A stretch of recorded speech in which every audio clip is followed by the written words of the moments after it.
mga gamot na ininom ko.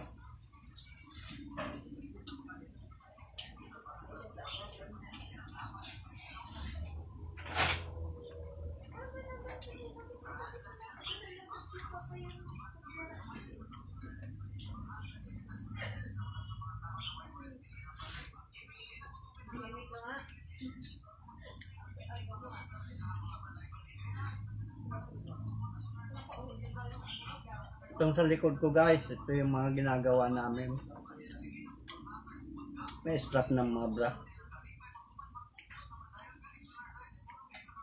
Dito lang sa bahay guys.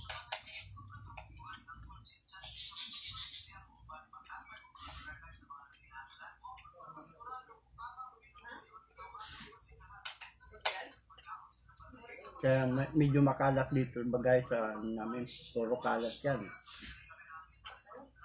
Karton, yung mga nakat na strap, nakatambak pa yan.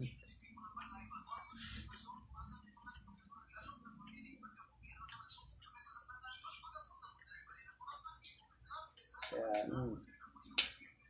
buti nga medyo nakapag-trabaho na ako. At salamat at hindi, kahit hindi ako naoperahan, malakas pa rin ang pangangatawan ko.